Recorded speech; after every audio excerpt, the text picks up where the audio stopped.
mirar la realidad, ¿no? Ustedes saben que el derecho es uno, pero otra es la realidad. Igual pasa. Podemos ganar, pero nuestra realidad es otra, ¿no? Igual pasa en el derecho. Varias veces se ha hablado que las personas somos iguales, ¿no? Que todos tenemos derechos, y que los derechos son desde... Gracias. Que son así desde incluso la etapa de la concepción, ¿no? Pero ustedes recordarán también que cuando el Señor, por ejemplo, tiene 3 niñas mujeres, le dicen chancletero, ¿no? O por lo menos le decían. Y cuando la mujer ya tuvo 2 hijas, están que darle, que lo estamos intentando, ¿para qué? Para tener un varón. No sé para qué. Si las mujeres somos tan valiosas como los varones, ¿no? Entonces, ¿qué ocurre? Ese tipo de cuestiones que están en la cultura forman parte de la vigencia o no vigencia de los derechos de las personas, ¿no? Hace un momento yo conversaba con un vecino, y mi vecino me decía, ¿pero cómo va a ser? Deja así nomás las cosas. El colegio de abogados se llama colegio de abogados, pero ¿por qué no llamarlo colegio de abogados y abogadas? Cuando se creó el colegio de abogados, las mujeres no podíamos ser abogadas, y las primeras que lucharon solamente para poder estudiar en la universidad, lucharon muchos años, 20 años, llevando sus cursos para poder recién graduarse y ser reconocidas. Ahora, el 45% de mujeres del colegio de abogados, del 45% de abogadas registradas somos mujeres, ¿no? ¿Y qué significa esto? Porque se me ha ocurrido a mí, pero también existe en la realidad. Hay otros países, como por ejemplo Puerto Rico, República Dominicana, que tienen colegios de abogados y abogadas de República Dominicana y de Puerto Rico. Y eso tiene que ver con el género. El género es diferente del sexo. El sexo es lo que tenemos desde que incluso no se hace la concepción, un niño, una niña, ¿no? Viene el señor, el médico, y verifica, usted está un poco tenso, dice que los psicólogos cuando estamos así es porque vamos a ver qué nos está diciendo. Suéltese. ¿Ya? Entonces, ¿qué ocurre? El médico le dice a la señora, va a ser niña, va a ser niño. Entonces, desde allí está el sexo. ¿Cuándo entra el género? El género entra cuando la persona va dando sus primeros pasos, o incluso desde que ya nació, ¿no? Le dice, mujercita, rosadito, ¿no? Hombrecito, celestito, ¿no? Ahí empieza a entrar el género ya. Y hay varias cosas que en el camino se van formando y que se van transmitiendo como parte de la cultura, ¿no? Eso es género. De pronto dice, no, pero es que las niñas no juegan fulbito. Y hasta ahora yo lo he escuchado en un colegio de religiosas. Pero yo recuerdo que cuando yo estaba en la universidad, jugué fulbito 6 años, ¿no? La católica tenía sus campeonatos de fulbitos entre mujeres, y de todas las facultades, y nadie entraba sabiendo, todos aprendíamos ahí. Entonces, ¿cómo es que nuestra sociedad va a ir cambiando? En la medida en que se toquen aquellas cosas que no están tanto en el texto de la norma, sino que más bien están en nuestra cultura, ¿no? Ayer un taxista me decía, sí, pues, yo vi a una chica que estaba caminando de noche, como a eso de la 1, abrieron un carro y la metieron. ¿Y usted qué hizo? Le dije así. Nada, pues. ¿Para qué camina de noche? Y digo, pero ¿tiene algo de malo caminar de noche? Hay países que se mueven toda la noche. Y muchas mujeres que trabajan en el Perú también de noche. Pero en el Perú se corre más riesgo trabajando de noche, ¿no? También riesgo que las confundan, también es verdad. Y eso tiene que ver con el género. ¿Por qué? porque las costumbres, las ideas, el trato que se lleva a las personas del sexo femenino, ¿no?, han generado una serie de desigualdades, entre ellas desde la niñez. Muchas veces al niño se le dice, no, es que el niño es travieso, ¿no? La niña es tranquilita, sí, pues, es una buena niña, ¿no? Y si la niña es traviesa, ¿qué se le dice? Pareces un hombre. La vez pasada una señorita de 19 años manejaba un auto, que yo todavía no manejo, pero voy a aprender, ¿no? Entonces la niña manejaba un auto, la señorita, y el otro carro se le iba a meter, y hizo así, y no se le metió el carro. Y el otro le gritó, maneja como hombre. Claro, porque el hombre sí tiene una sociedad permisiva. Hay muchas cosas que se permiten, yo veo varios caballeros acá, muchas cosas que se permiten a los varones, ¿no? El varón puede caminar solo, la mujer no, porque es peligroso, ¿no? Más peligroso en Perú. Cuando la niña le dice, o el niño quiere, de pronto tiene su hermanita o él solito, quiere un muñeco, le dice, no, porque las niñas juegan con muñecos. O de pronto quiere jugar con la tacita, o le gusta el color rosado, o la fucsia, o etcétera, le dice, no. ¿Por qué? Hay un temor, dicen que si que el niño juega con cosas de rostro, o con tacitas, o con cositas, se va a volver homosexual. Y no es así. Lo que pasa es que la sociedad, ¿qué ha hecho? Ha dividido los roles, ¿no? Ha dividido los roles. Supongamos usted, señorita, que me sonríe. ¿Usted es abogada?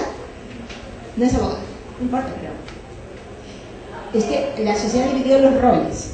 Si, por ejemplo, usted trabaja y usted llega cansada, tan cansada como el señor, ¿quién va a cocinar? ¿Ah?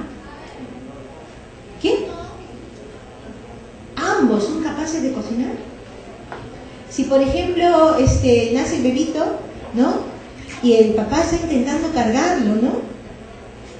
¿Qué llega la suegra y qué vas a decir? ¿Qué dice? A ver, ¿ah? ¿Qué dice? Lo vas a lastimar, tú no sabes cargar, tú no puedes. Y también hay mucha literatura al respecto.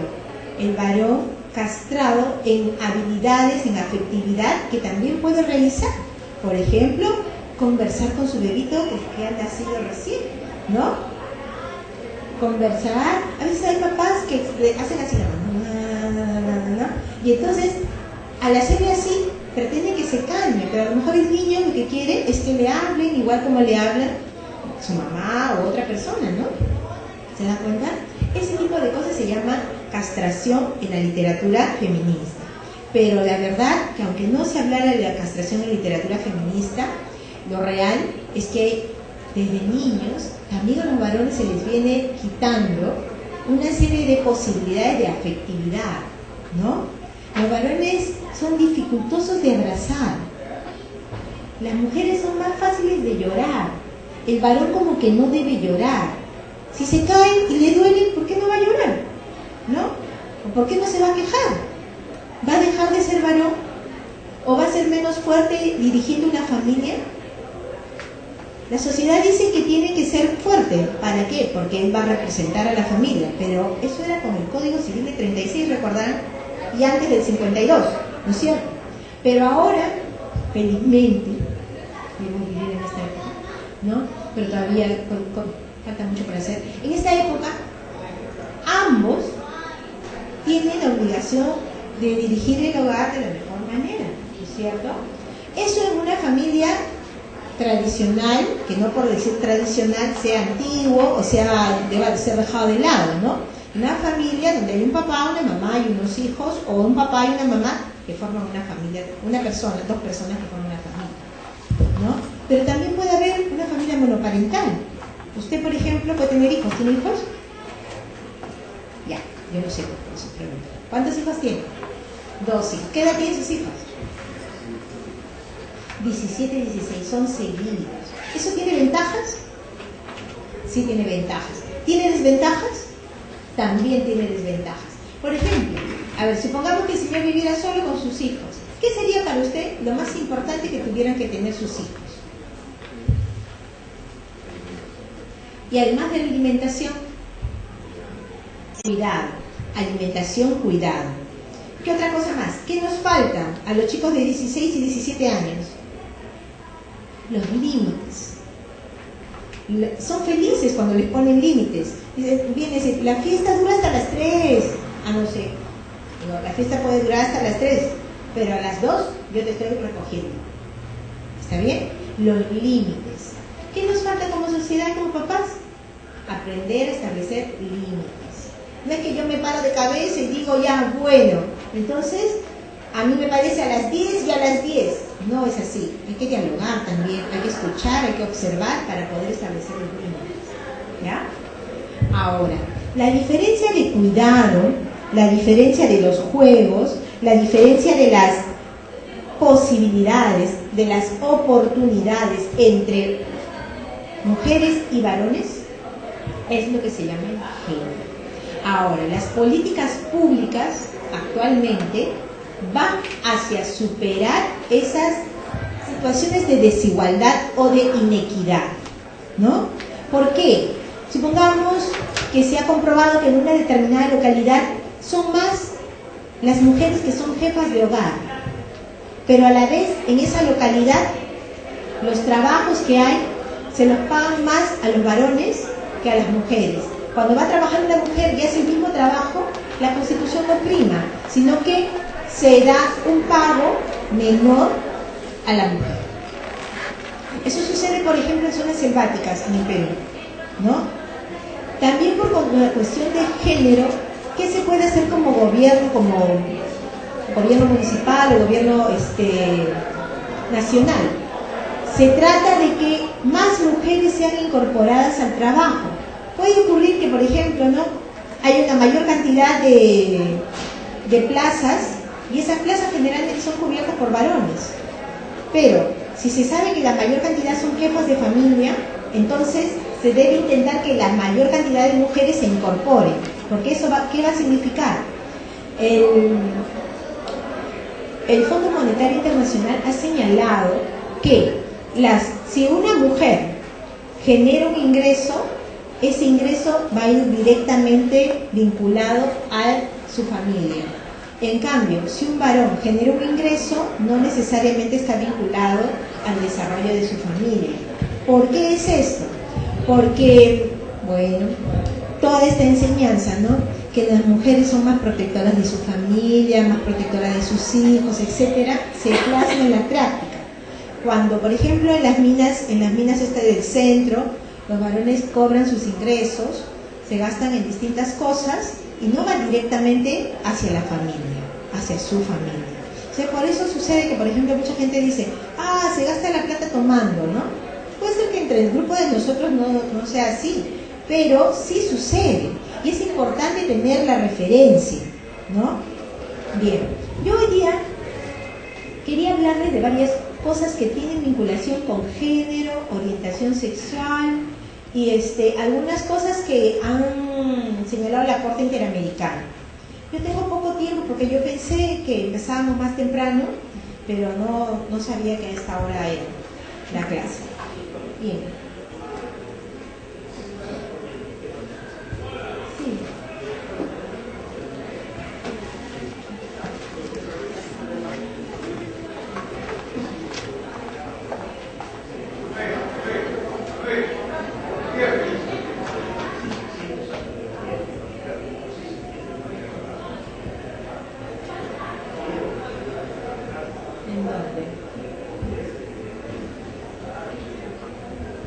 A ver, vamos a hacer una cosa. Cuando estemos por terminar la charla o hablando de un tema, ahí hacemos 2 preguntas, ¿ya? Y así, como los temas son diferentes, para poder enriquecer el diálogo. ¿Está bien? ¿Ya? Bien. Para que no se nos pase.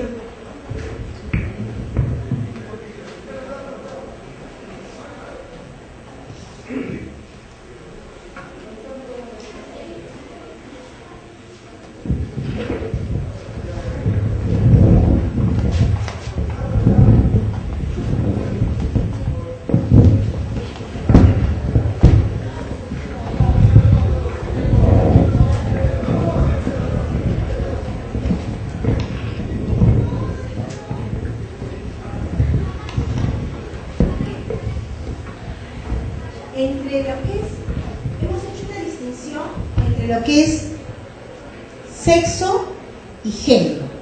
Ahora vamos a hacer una distinción entre lo que es sexo, género y orientación sexual, ¿ya?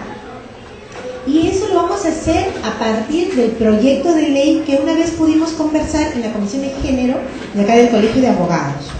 Es un proyecto de ley, no es el proyecto de ley de Bruce, del congresista Bruce, que se refiere a la unión civil, sino es un proyecto de ley que se dio, que no ha sido todavía aceptado, sobre la ley para LTGB, que acoge a los grupos lesbianas, transexuales, gays y bisexuales. ¿Ya? ¿Por qué esto? Porque creo que tengo la obligación de ponerlos a ustedes, a los participantes, un poco, a lo mejor ustedes ya saben de esto, en autos sobre lo que está la cuestión, ¿no? Entonces, la diferencia de orientación sexual, allí se incluye a lo que son lesbianas, gays, travestis y homosexuales, ¿ya?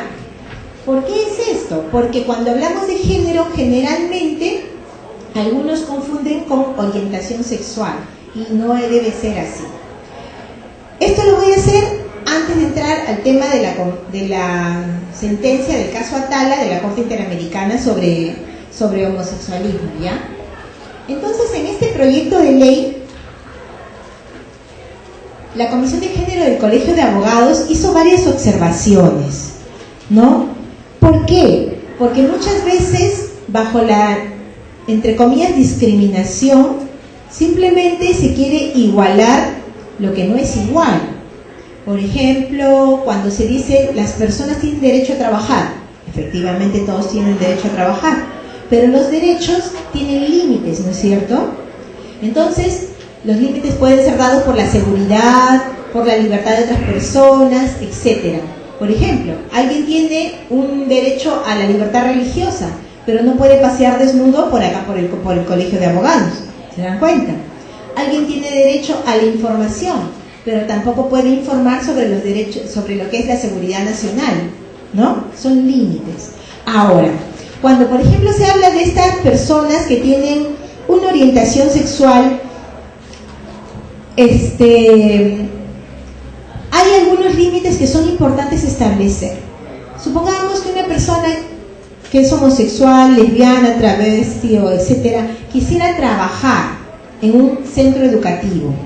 Si quisiera trabajar en un centro educativo, habría que establecer algunos límites, ¿no es cierto? Bien, vamos a leer algunos de los artículos que tiene este proyecto solamente para que demostrarles el tema y para que ustedes les despierte interés, ¿no? Para que lo puedan buscar posteriormente.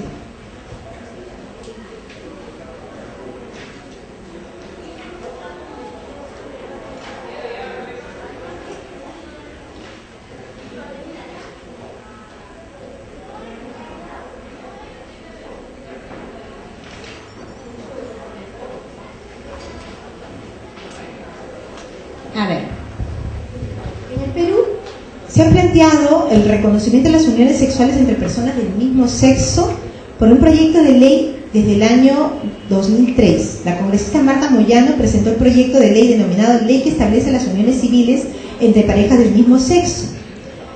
Sobre el reconocimiento al cambio del nombre, hay un proyecto de ley, la 1485 del 2000, la congresista Patricia Donaire presentó el proyecto de ley denominado Ley sobre el derecho a la identidad sexual de las personas transexuales y travestis. Este derecho a la identidad sexual y la orientación sexual ha sido tratado por la Convención Americana, por la Corte Interamericana, en una sentencia que se llama el caso Atala. ¿Cómo es este caso? En el caso Atala se trata de una pareja que se separa, no hay más, una pareja que se separa y se divorcia y la madre asume la tenencia de las 3 niñas, de producto del matrimonio. Pero ¿qué ocurre? La señora tiene para mí es una desviación sexual y entonces ella es homosexual y ella trae a su casa a su pareja a vivir a la casa, ¿no? Y la Corte Suprema de Chile rechaza esa situación, favorece con el cambio de la tenencia a favor del padre, y la madre interpone un recurso ante la Corte Interamericana, ante la Comisión Interamericana. La Corte Interamericana se pronuncia en una sentencia que se llama el caso Atala, indicando que revoca la resolución de Chile y dice que hay una supuesta discriminación que se está efectuando contra la madre, y entre tanto no se pruebe el daño a los menores de edad, entonces la señora tiene el derecho de vivir con quien le parezca y llevar a los niños y mantenerse a sus hijos. Yo la verdad pienso que ese caso es un caso muy emblemático, ¿no? ¿Por qué? Porque es un caso que más bien la Corte hace una interpretación para favorecer a los derechos de la mujer, supuestamente, pero no piensa en los niños. Entonces, hace incluso una referencia a una sentencia del Comité Europeo, en la que en Europa un niño tenía un papá varón, luego el papá se convirtió en travesti, o empezó a visitar a su hijito con ropas de mujer, y el niño tenía que adaptarse a esa situación. Entonces, yo pienso que tanto en el caso Atala como el caso de la Corte Europea, ninguno de los dos ha tenido en cuenta los derechos de los niños, porque los niños vienen siendo afectados por el comportamiento de los padres o por la orientación sexual de los padres. O sea, los niños no pueden adaptarse a que la mamá sea homosexual y que lleve una pareja a vivir a su casa.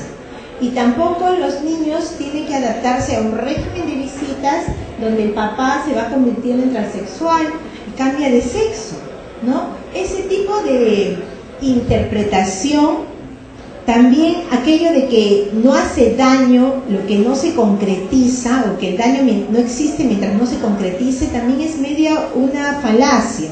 ¿Por qué? Porque de alguna manera el daño en los niños puede ser no instantáneo, sino que puede verse a lo largo de los años, ¿no?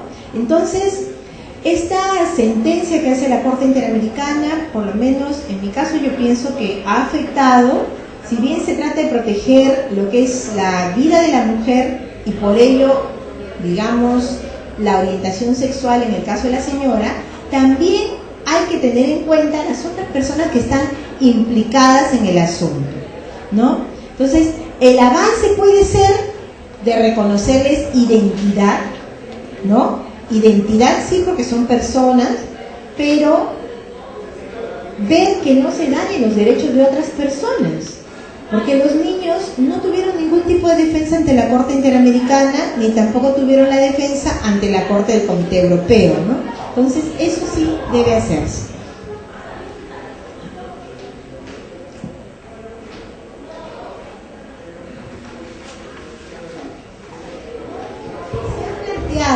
En la ley la modificación del artículo 323, por ejemplo, del Código Penal, que establece que discrimina a otra persona, un grupo de personas por su origen, filiación, raza, género, características genéticas, orientación sexual, idioma, religión, opinión, condición económica, etc., tiene una sanción.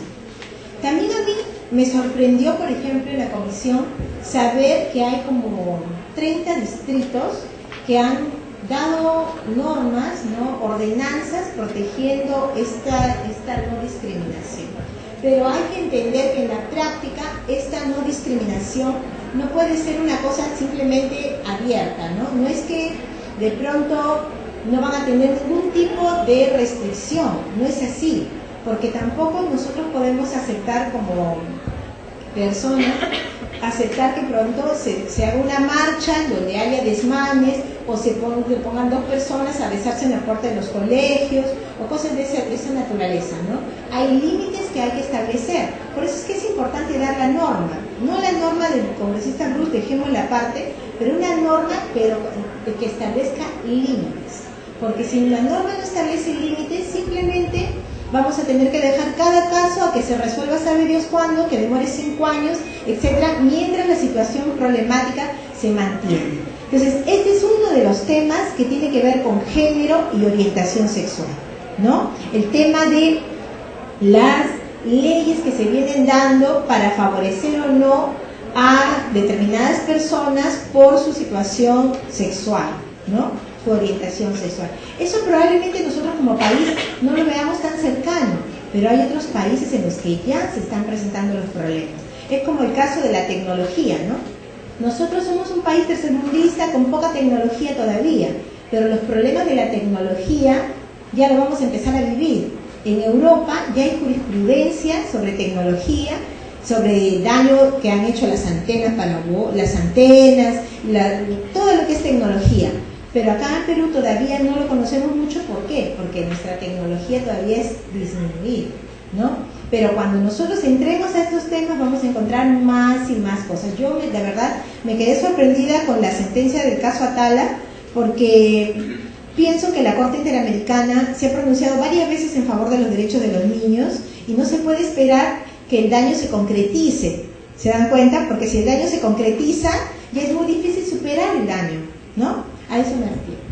Bien, otro de los temas que tiene que ver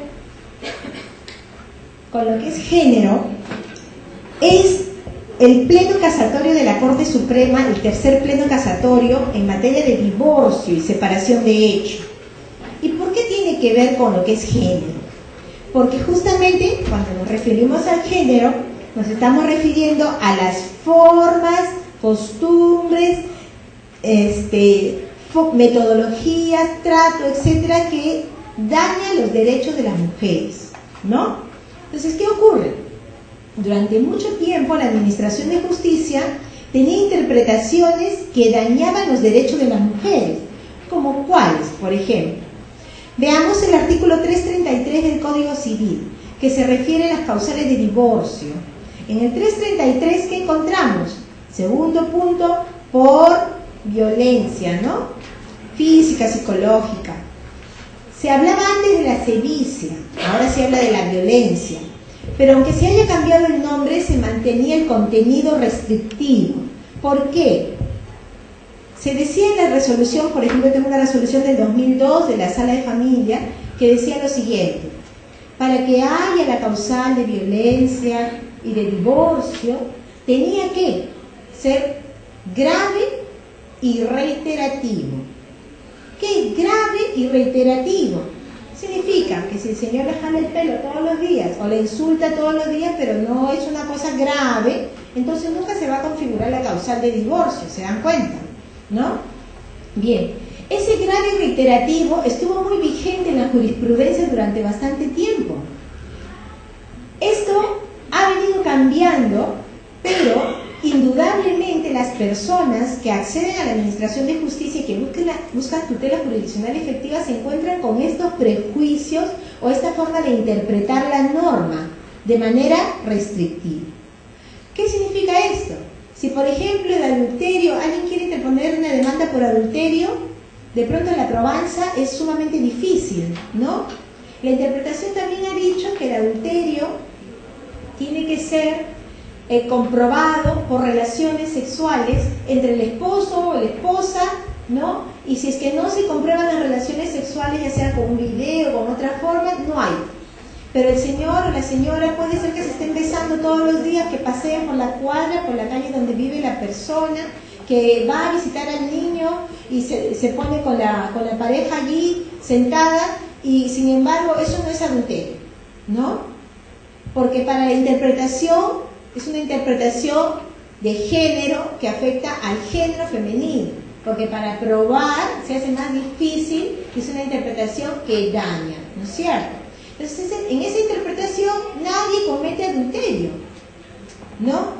Todos tienen que entrar por la causal de conducta deshonrosa y no por la causal de adulterio, porque el adulterio solo se probaría si es que tienes la partida de nacimiento del hijo, nada más. O con los videos que un señor, por ejemplo, colocó su casa llena de videos y filmó, ¿no? Solo así. O si no, con una prueba de seguimiento, a dónde va el señor después de la oficina o antes de la oficina, a dónde va, ¿no? Y con eso recién se podría probar, ¿no? Pero a veces lo evidente, la realidad, la realidad está allí, ¿no? La realidad está allí y sin embargo es difícil. ¿Por qué? Porque la interpretación se hace con los prejuicios y es una interpretación que afecta al género. ¿Ya? Otra interpretación. La ley dice, por ejemplo, creo que es el artículo 565 del Código Procesal Civil, dice que cuando se inicia un proceso de alimentos, las personas que son demandadas tienen que contestar con su declaración jurada. Si la tuvieran, ¿no? O si no, con el mérito de la declaración jurada que presentan a su declaración de impuestos o con el mérito de una declaración personal si es que no están obligados a la declaración jurada. ¿Qué pasa? Un trabajador dependiente sí está obligado a su declaración jurada y sin embargo presenta en el juzgado una de sus boletas de su remuneración. Una. Yo tuve el caso de un señor que trabajaba en la Bacus y yo asesoraba a la señora y le decía yo a la jueza, doctora, pero al señor de la Bacus le paga con 3 boletas, le digo, ¿no? Y con esa boleta que está presentando no cumple con el artículo del Código Procesal Civil, que es un requisito de la demanda, de la contestación. Y entonces la jueza, ¿qué dijo? No, a mí sí me parece que cumple, pero no es suficiente. ¿Se dan cuenta? Esa interpretación no se justifica legalmente. Y, sin embargo, hecha por una mujer, afecta los intereses de una mujer. ¿Se dan cuenta? ¿No? Esa interpretación hecha por una mujer afecta los intereses de una mujer. No basta ser mujer para ser equitativa o ser no parcializada. ¿Está bien? Bien. Hay distintas interpretaciones entonces así. En la Corte Interamericana ha elaborado un informe en el año 2007 sobre la violencia familiar que existe contra las mujeres. Y eso afecta el género. Por ejemplo, se habla en ese informe de la Corte Interamericana sobre lo que es la celeridad procesal. ¿Por qué? Varios estados han creado sus leyes de violencia familiar. Varios estados en todo el mundo en realidad. Pero en toda Latinoamérica, varios estados han creado sus leyes de violencia familiar. Chile, tiene Panamá, tiene Argentina, tiene Colombia, tiene Perú, tiene Bolivia, etc. ¿No? Pero ¿qué ocurre? La ley, ¿cuánto demora el proceso de violencia familiar? ¿Alguien sabe? ¿Cuánto demora desde que hacen la denuncia, ya no en la policía, sino en la fiscalía, hasta que llega y dice, sacan la sentencia? Demora 2 años, ¿no? 2 años. Para citar audiencia, el Perú, por ejemplo, transgrede el informe de la Corte Interamericana del 2007. ¿Por qué? Porque el informe habla sobre la celeridad. ¿Para qué? Para resolver adecuadamente. El informe habla sobre medidas de protección adecuadas y no se están cumpliendo. ¿Y por qué la Corte Interamericana se preocupa por esta situación de violencia? Porque genera muchos problemas de vida. Ustedes se fijarán, no sé si les han repartido un material, ¿no? Ya. Es un material sobre femicidio o feminicidio. Cualquiera de los dos nombres es correcto, por si acaso. ¿Ya? En ese material ustedes pueden ver algunos datos respecto a lo que son muertes en Perú, ¿no? Personas que piensan que ya no solamente tienen que discutir, jalarle el pelo ni nada, no, sino que tienen derecho a matarla a la persona. Y la mayoría de los que mueren no son los varones, ¿no? La mayoría de los que mueren son las mujeres, ¿no? Está bien, pero es el caso, ¿no? ¿Se dan cuenta? ¿No? Entonces, y las personas también están apoyadas por los medios de comunicación, porque los medios de comunicación ejercen un poder y cuando muere una mujer se justifica, ¿no? Sale en la primera plana y dice, la mató por celos, la mató porque la encontró engañando, la mató la enterró porque hubo un caso que la enterraron, ¿no? La señora la encontraron, ¿no? Entonces, la persona, digamos, está transitando por la vida y a lo mejor es un esquizofrénico, o a lo mejor es una persona que no tiene control, o es una persona que tiene celopatía. La celopatía, por si acaso, no es solamente propio de los varones, También las mujeres tienen celopatía. Y para poder atender un caso de violencia familiar, los jueces y fiscales deben tener bastante formación, digamos, en lo que es la personalidad. Porque, ¿qué ocurre?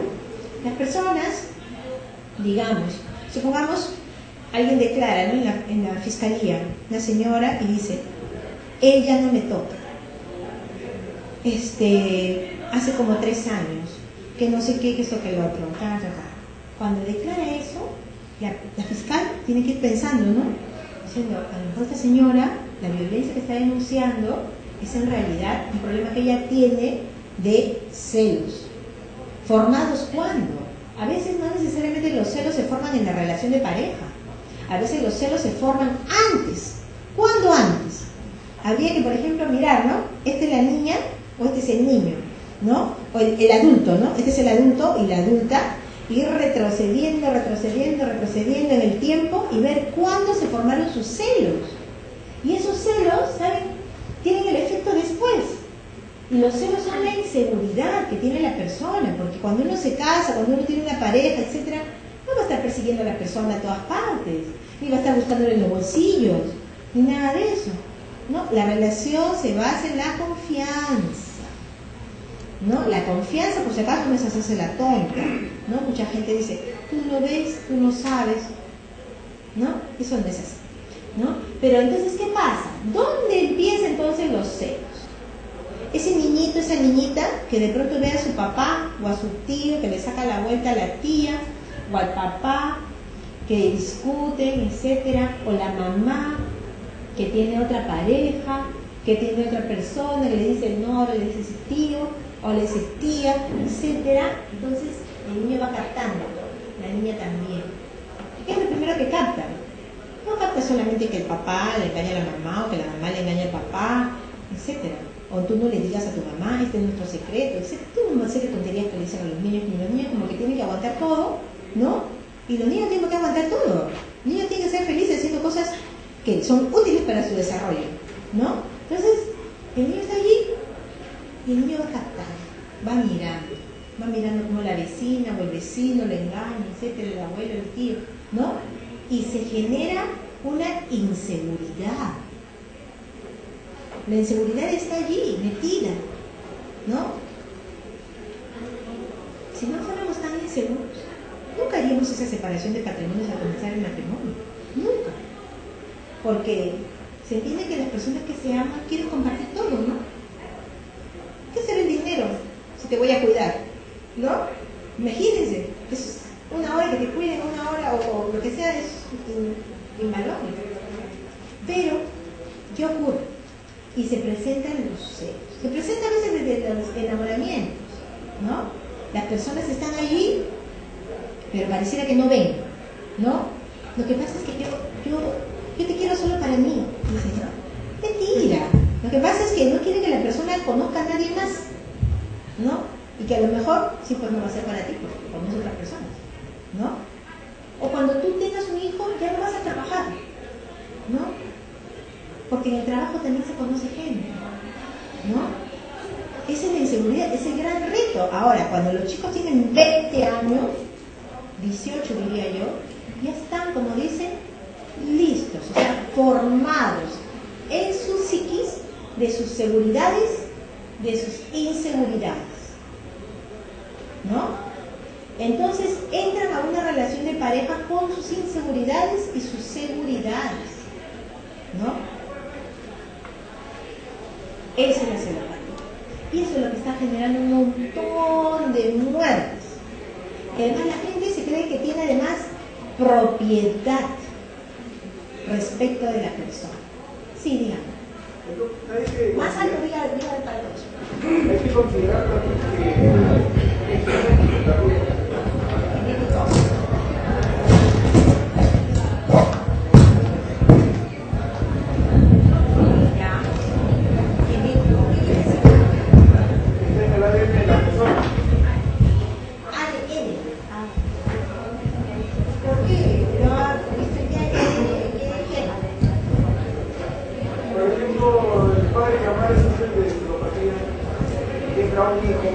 un hijo mayor a la de los padres.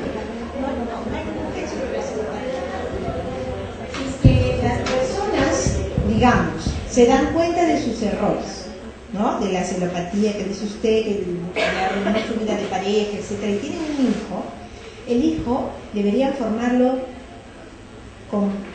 para que dé pasos seguros. ¿Se da cuenta? En la vida siempre nos van a pasar cosas, eso no nadie lo puede evitar, ¿no? Bueno, algunas veces se pueden evitar algunas cosas, pero los niños tienen que avanzar seguros. Usted no sé si alguna vez ha visto un niño de 2 añitos entrar a un cuarto oscuro. Él no tiene miedo, o ella tampoco tiene miedo. El miedo se lo introducimos nosotros. Y luego hay mamás, que lamentablemente hay que decirlo también, que le dicen, ¿no? Vamos, porque si no el cuco te va a venir a llevar. Otra que le dice, la vez pasada escuché a una señora, que sí, Dios me lleva a distintos lugares ahora que ya no estoy en la justicia. Cuando la gente dice, ay, pobrecita, ya no está en la justicia, no importa, porque estoy haciendo otra cosa. ¿Ya? Entonces, ¿qué ocurre? Lo lleva el niño en mi banda. 3 señoras rodeando a una niñita, la chiquita lloraba. ¿Por qué lloraba? ¿Por qué llora? Le dije yo. Porque va a venir el cocodrilo y me va a comer. Y yo le dije, no va a venir ningún cocodrilo. Acá además no hay cocodrilos. Y yo, ¿qué cara me habrán visto las otras 3 señoras que uno empezó a decir, sí, hijita, no hay cocodrilos? Cuando la señora dijo no hay cocodrilos, la chiquita dejó de llorar, ¿no? ¿Cuánto nosotros podemos meterle de miedo a los niños? Y otra cosa más, otra señora, pues me ha pasado, lamentablemente las señoras, también me han pasado cosas con los niños. La señora le dijo a un niño, ¿no? Si no comes me voy. ¿Cómo va a decir si no comes me voy? ¿A dónde te vas a ir? ¿Y con quién me voy a quedar yo? ¿No? Imagínense, cuando tenemos pocos recursos para dialogar con los niños, para convencerlos, entonces, ¿qué cosa pasa?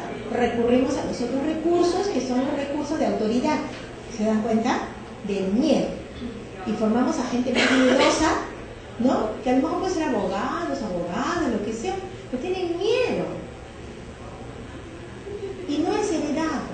Margaret Mead, hace muchos años, señaló que muchas de las cosas que nosotros cargamos no son heredadas, son educadas, ¿no? Cuando te educan para la culpa, tú sientes culpa. Y si cada vez desde chiquito te van diciendo, sí, porque eso fue por tu culpa, o eso me dice que fue por tu culpa, o tal cosa por tu culpa. Cuando llegas al adulto, el adulto que te quiere manipular, dice, sí, porque tú tienes la culpa. No, ni siquiera es capaz de decirle, no, yo no tengo la culpa, en todo caso la tengo los dos, o si no, me parece que tú hiciste mal tal cosa. ¿Se dan cuenta? Y todo el mundo maneja la idea de la culpa, ¿no? Y es bueno también decir, fui educada sin culpas, por lo menos sin tantas culpas, ¿no? Eso nos permite a veces, por ejemplo, a los chiquitos, ustedes se dan cuenta, a veces redundando en este tema que no es genético, por si acaso. El genético puede ser, miren, el esquizofrénico, que mata a su mujer, el esquizofrénico o la esquizofrénica. Entonces, ese es genético, que es que cuando tiene una circunstancia desencadenante, entonces la esquizofrenia se le presenta, ¿ya? Pero no lo educativo. Entonces, ¿qué pasa? Nosotros generalmente le decimos al niño, ¿no?, que hay cosas que le van a pasar si hace tal cosa. Cuidado, te vas a caer. Ni siquiera le dicen te vas a caer.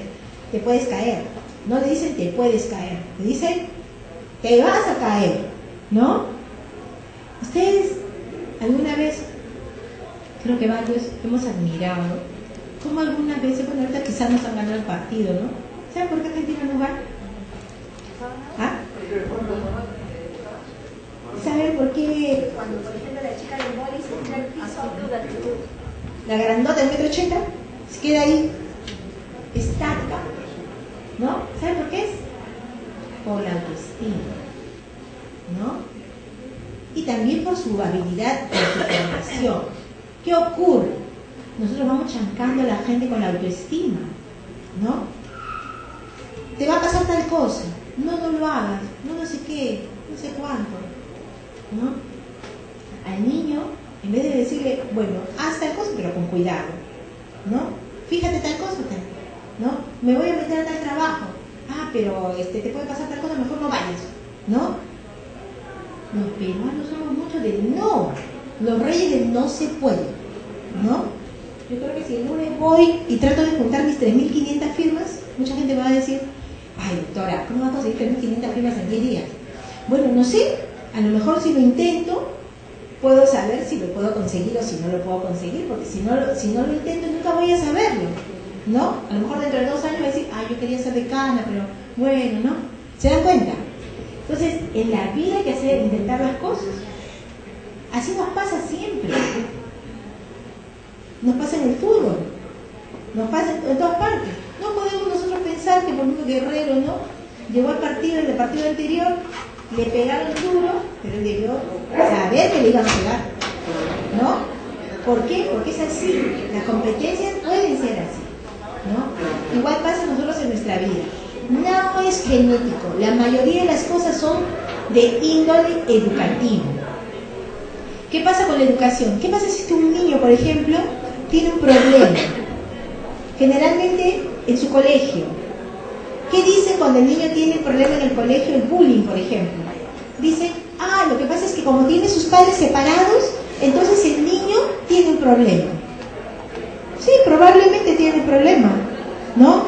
Pero más no hace el divorcio de los padres. Más hace qué es lo que se le dice al niño después, cómo se actúa con el niño después. Si el niño de padres separados supiera que sus papás lo van a querer, lo van a cuidar, lo van a visitar, ¿no? Entonces el niño avanzaría. Pero ¿qué cosa ocurre? El niño no tiene esa certeza. Más al contrario, a veces se encuentra con papás medios adolescentes, ¿no? Que dicen, no, pues, ahora no lo vas a ver. Otros dicen, no le paso la pensión. Otros dicen, ahora no, te espero el sábado. ¿Va el sábado? No, porque voy a hacer otra cosa, ¿no? Entonces se encuentra con padres que no toman decisiones adecuadas, ¿no? Y eso es educativo.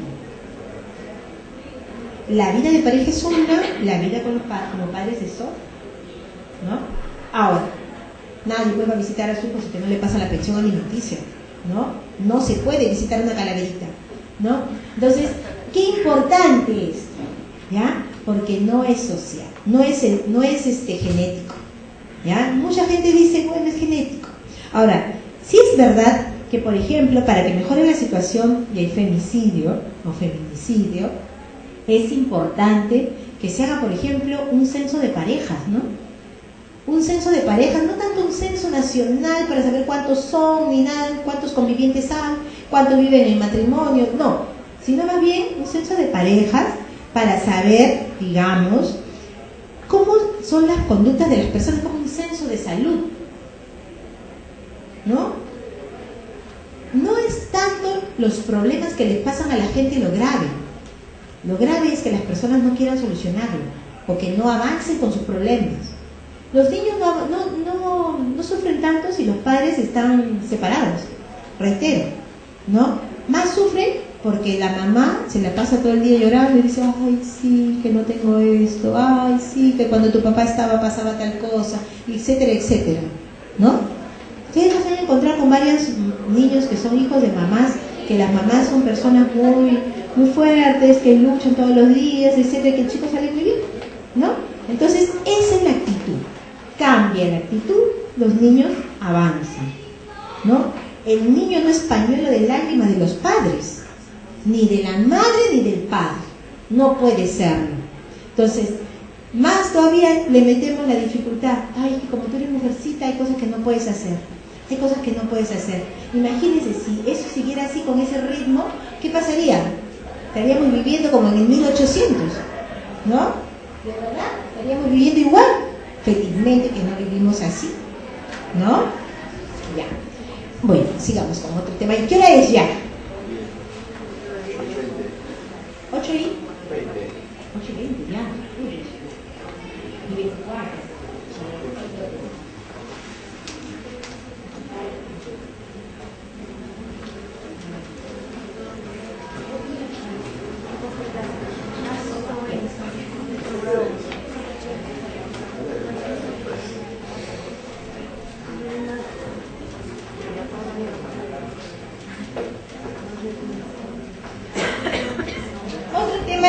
con el género. El Tribunal Constitucional ha señalado varias sentencias en materia de que tienen que ver con el maltrato a la mujer, el género. Varias sobre violencia, varias vamos a tratarlas en otra conferencia sobre sentencias del Tribunal Constitucional en materia de familia. Pero yo quería dejar sentado algunas cosas. Por ejemplo, ustedes recordarán que el Tribunal Constitucional se pronunció sobre la píldora del día siguiente, ¿no? Entonces, cuando se pronunció sobre la píldora del día siguiente, trató un tema importante. Los casos de violencia contra la mujer, por ejemplo, lo que es los casos de violación, ¿no? En los casos de violación, el tribunal señaló en un voto singular que era posible regular el aborto en caso de violación.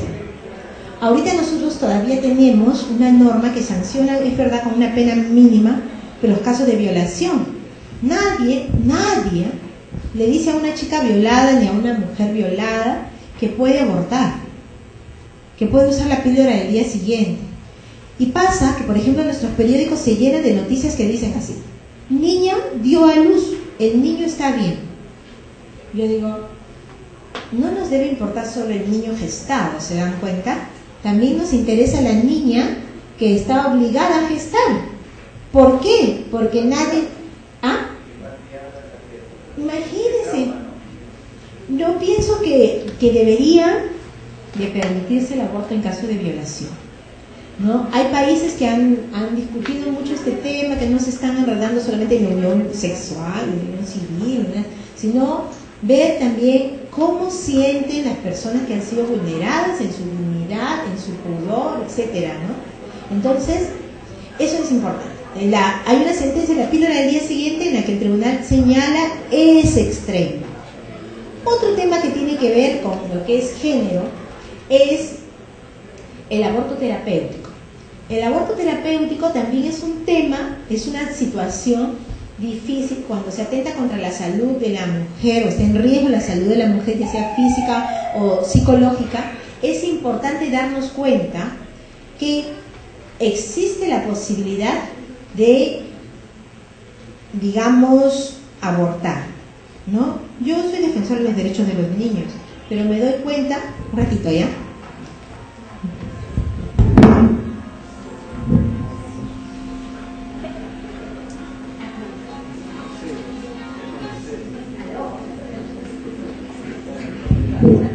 sí, pues estoy ahorita dentro de 10 minutos mañana.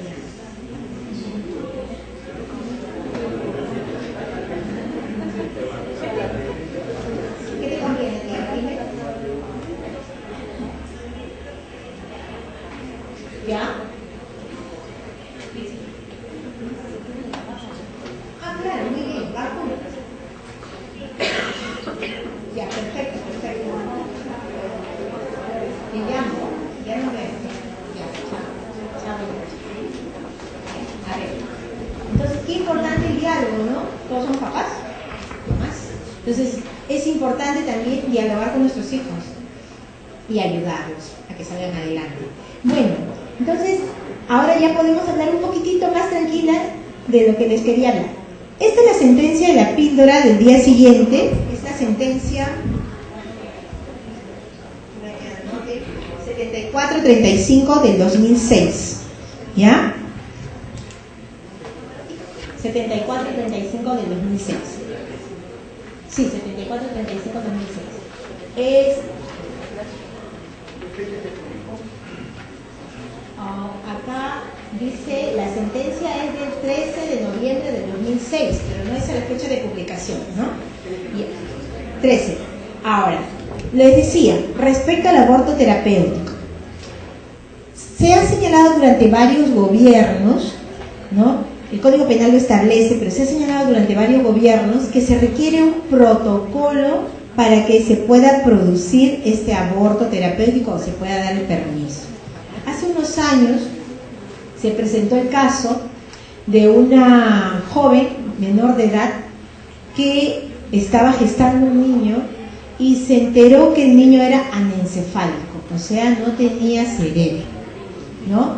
Los niños anencefálicos tienen pocos días de vida o probablemente pueden nacer muertos, ¿ya? Entonces, El solo hecho de gestar un niño que tú sabes que se te va a morir o que se está muriendo, genera daño a la salud de la madre, ¿ya?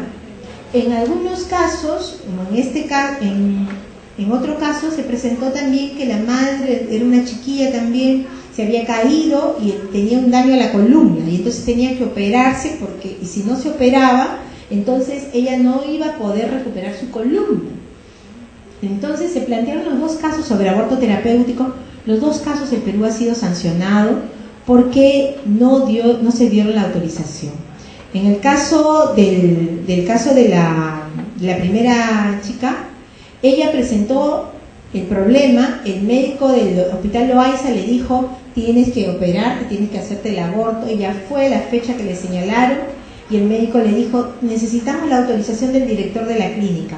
El director de la clínica, Max Cárdenas, no le dio la autorización y entonces luego la chica se dirigió a lo que es la Comisión Interamericana, el Comité de Naciones Unidas, y el Comité de Naciones Unidas sancionó al Perú, ¿no? El niño efectivamente nació y murió.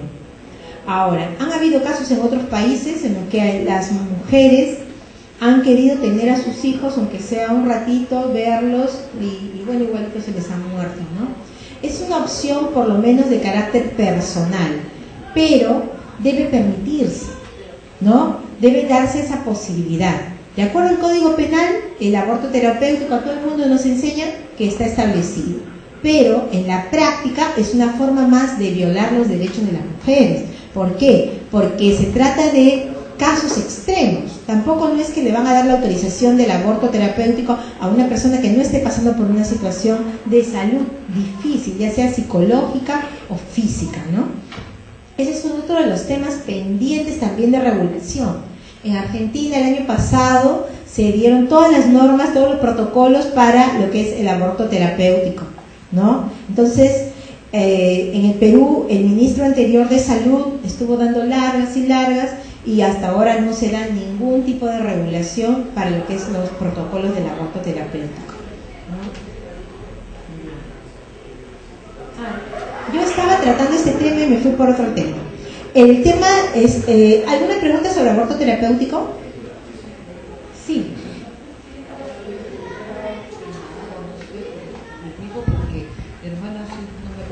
Como 3, 4, 5 años tuvo eso y fue en un hospital y la aceptaron porque ella tuvo como un mes y medio creo de embarazo y el doctor dijo que sí tenía que abortar porque cuando es su salud y aparte que el feto no estaba en lo que es normal, dice que la ubicación y no crecía. Eso es otro tema, ¿no es cierto? Porque eso es cuando el feto no crece en el útero, sino fuera del útero, ¿no? Entonces, ¿cómo se llama? Ectópico. Entonces, bien, ese es otro caso, ¿no es cierto? Porque ahí, claro, no va a producir nada, pero el niño iba creciendo, pero su cerebro era lo que no tenía, ¿ya? Y son casos diferentes. O que le tenían que operar la chica porque la columna se la había rodeado a caerse según eso, ¿ya? Bien, yo les hablaba del divorcio y el género. Porque la Corte Suprema dio un tercer pleno casatorio. El primero, deberíamos algo escribir al respecto, porque el primer pleno casatorio fue sobre transacción. El caso, justamente del caso, ¿ustedes se acuerdan del derrame de mercurio? Del derrame de mercurio en la zona de Cajamarca. ¿Cajamarca fue? ¿No? Ya, entonces ahí dice... El primer pleno casatorio dice: ya acordaron, ya hubo una transacción, aunque sea de 2.000 soles, vale la transacción, ¿ya? Y eso, yo les pediría que ustedes revisen las últimas sentencias de casación de la Corte Suprema de septiembre. ¿Por qué? Porque ahora han aceptado una transacción por $10.000 en un caso también de derrame de mercurio, igualito. Entonces, el primer pleno. El tercer pleno, el segundo no recuerdo sobre qué fue, el tercer pleno, en materia de familia, que es en realidad el primer pleno casatorio, en este pleno se ha señalado varias cosas que favorecen los derechos de las mujeres en juicio. ¿Por qué? Porque venían siendo desfavorecidas con la interpretación que les decía y también con otras cosas, ¿no? Por ejemplo, lo que es la separación de hecho, el divorcio por causal de separación de hecho. En el divorcio por causal de separación de hecho, se había establecido la posibilidad de la indemnización, 345 inciso A, ¿no es cierto? Pero ¿qué pasa? Algunos decían, el juez no puede establecer la indemnización si la persona no la ha pedido. Eso no dice la ley. El 345 dice claramente, el juez fijará la indemnización, la adjudicación y los alimentos. Así dice. Entonces, no es que el juez tiene la opción de fijarlo o no fijarlo. La interpretación que daba la vocal Cabello, ¿no?, era en realidad una interpretación que generaba rechazo a lo que eran los derechos de las mujeres. ¿Por qué? Porque muchas veces ocurre pues que uno va a un abogado, el abogado no plantea bien su demanda y eso no significa que en el lapso del proceso no se pruebe que ha habido un daño, ¿no? En la separación de hecho, digamos, yo tuve oportunidad de mirar varios casos. Y uno de los casos, por ejemplo, miren, es un caso de una separación de hecho y el señor constantemente había engañado a la señora, incluso tenía 3 hijos fuera del matrimonio. ¿Pero qué dijo la Corte Suprema? Dijo, no, la indemnización no procede allí. ¿Por qué? Porque el daño tiene que ser producido con posterioridad a la separación. Repito, se trata de un caso de un señor que había engañado varias veces a su señora y luego se había producido la separación de hecho, ¿no?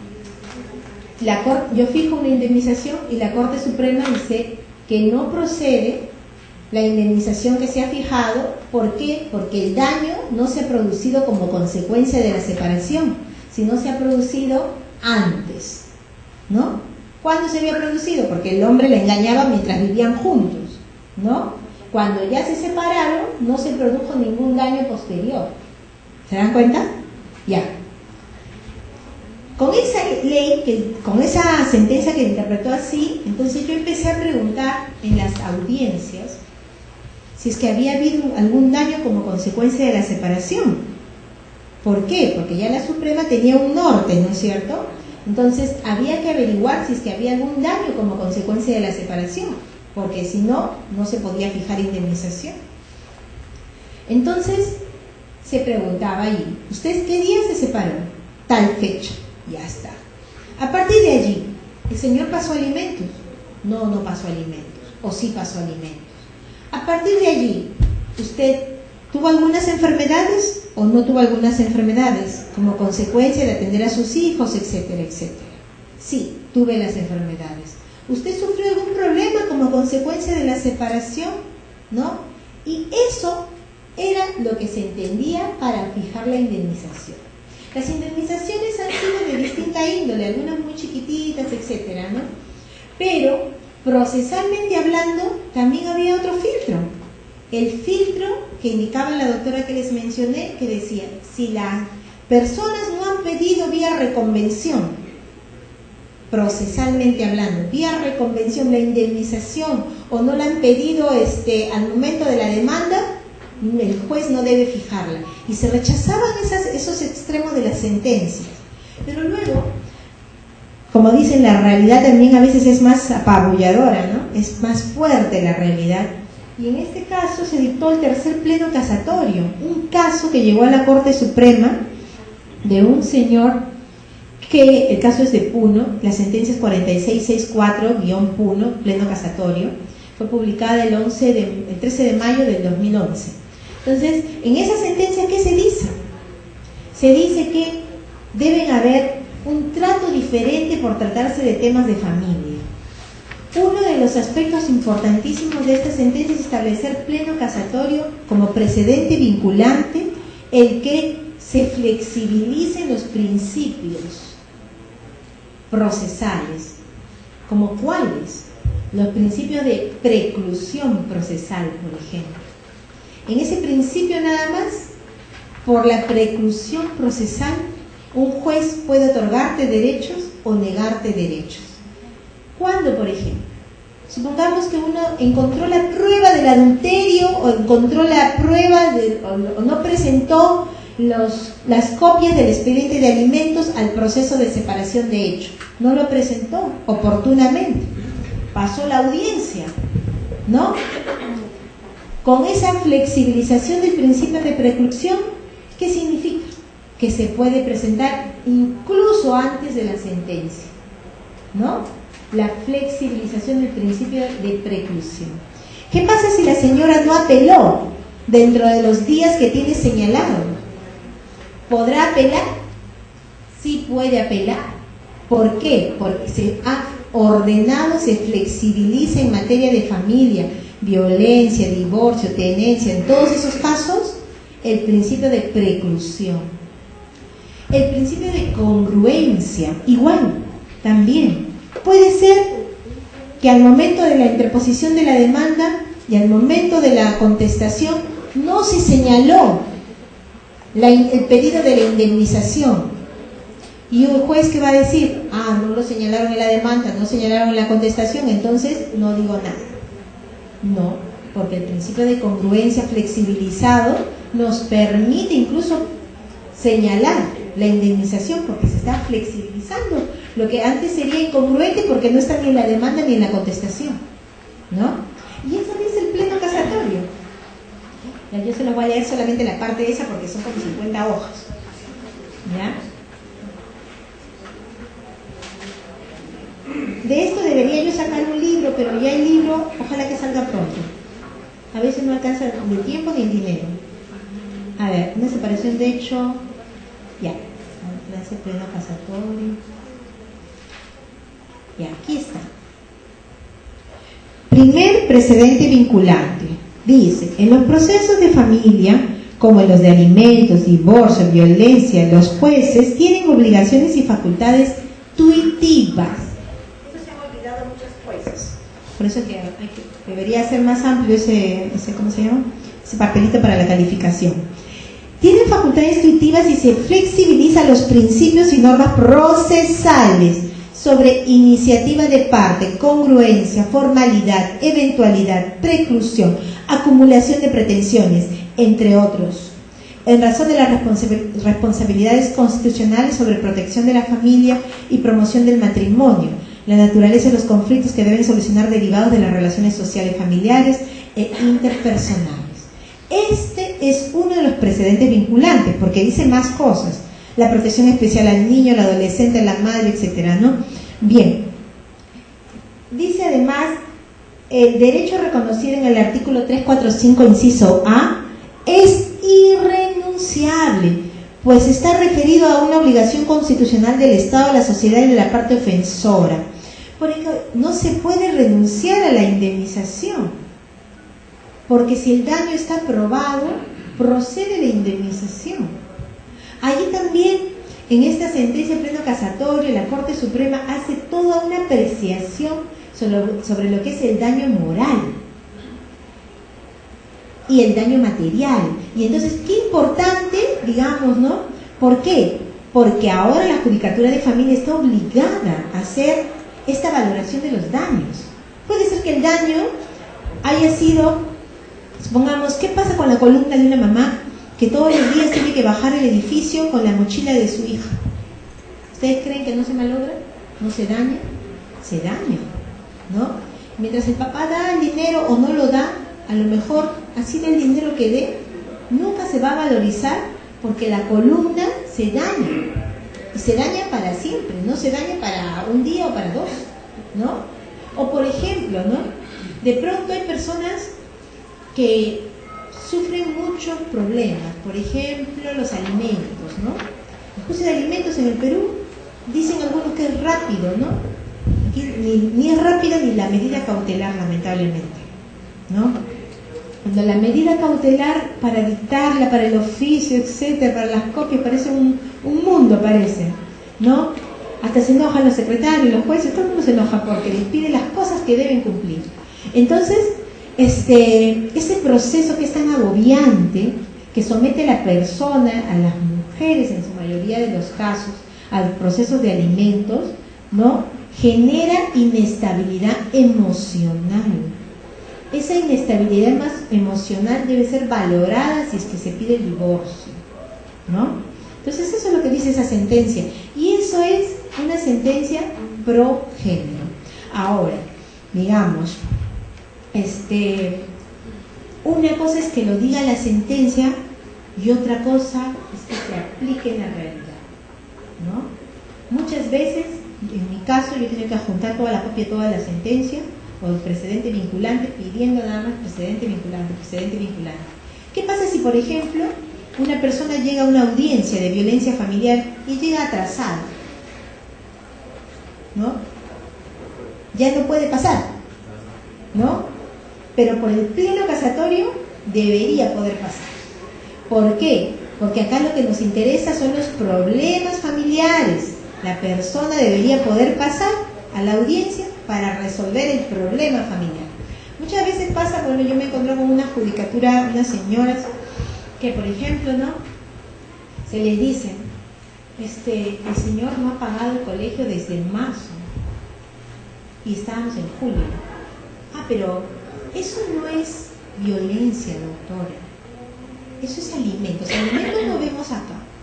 Digo, pero eso es violencia psicológica, le digo. ¿Por qué? Porque cuando el señor no paga las pensiones escolares, la señora tiene que recibir los documentos y los niños tienen que recibir las cartas, son citados y a veces son separados, etc. Es violencia, digamos. Es un hecho nuevo que debe agregarse al expediente, ¿no? Entonces pareciera que uno les está hablando de China, ¿no? No sé, ¿no?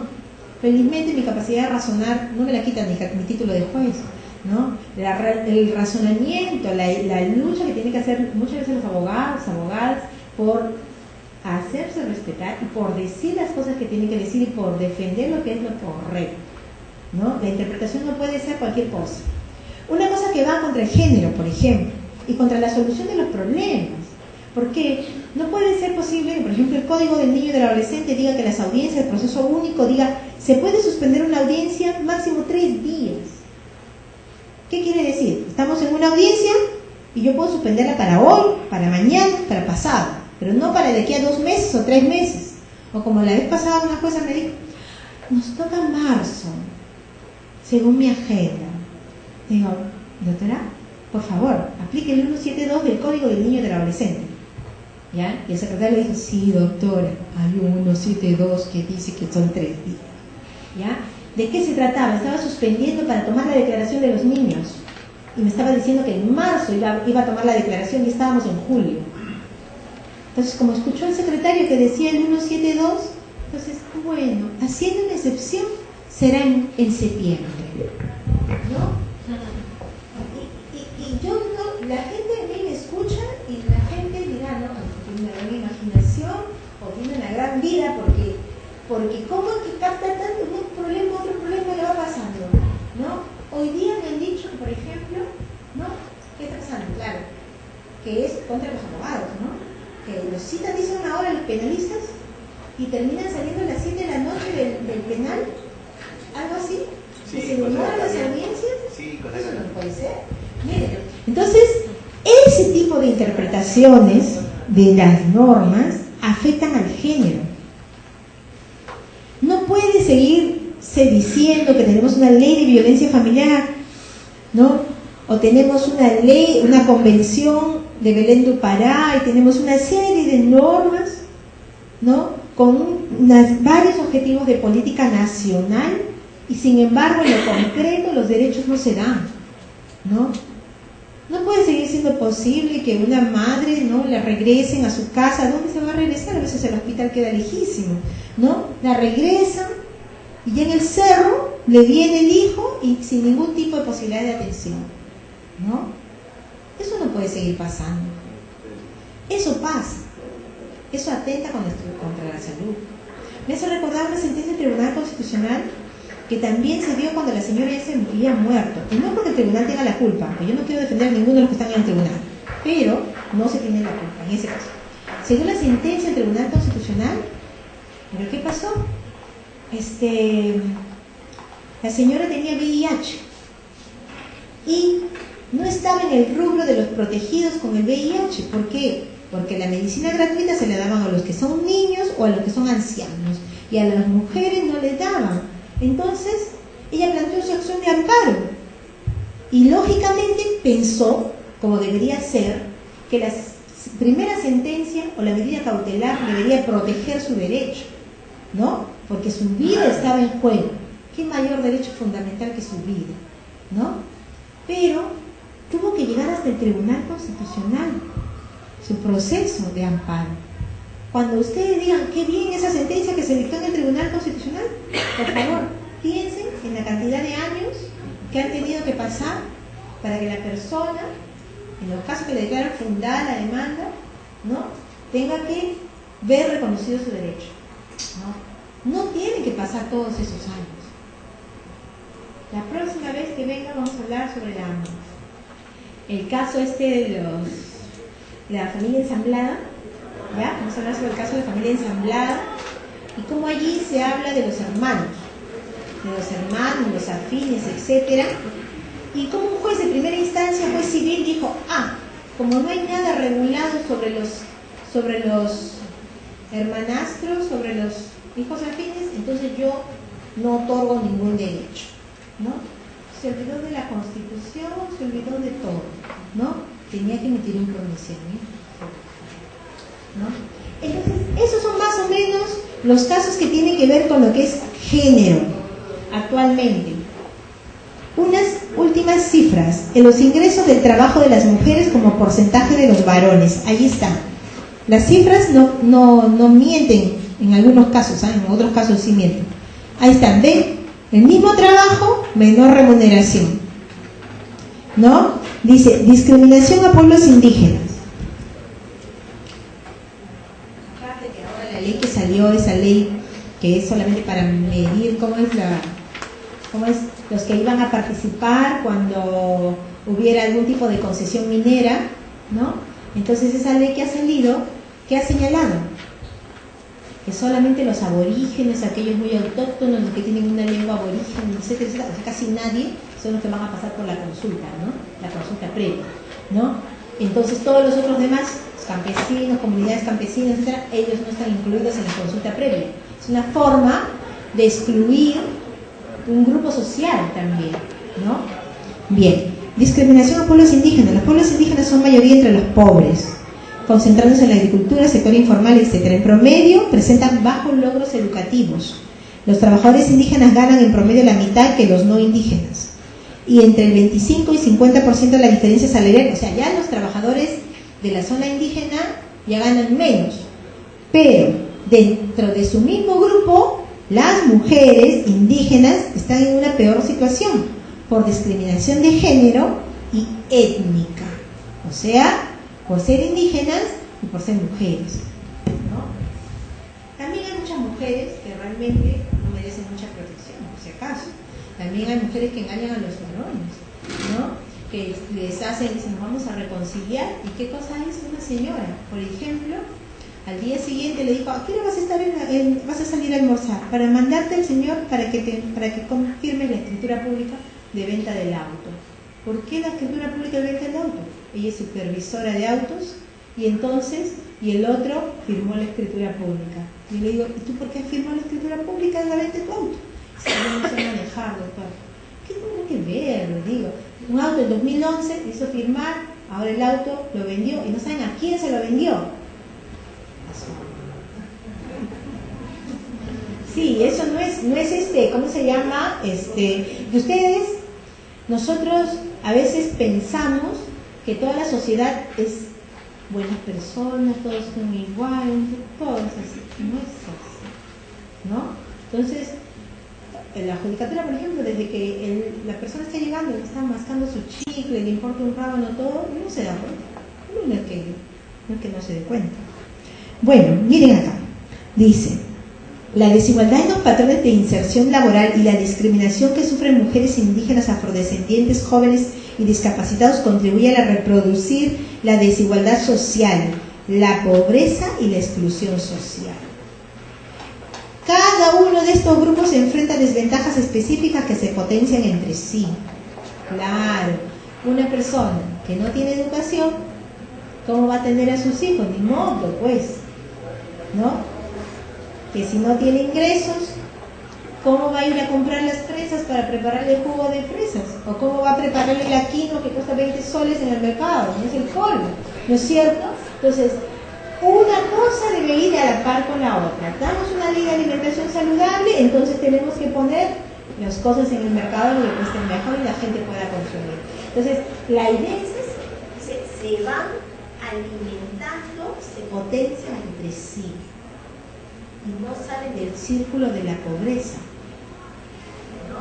Siguen igual, ¿no? Bien. Gracias. Ya nos vemos la próxima clase.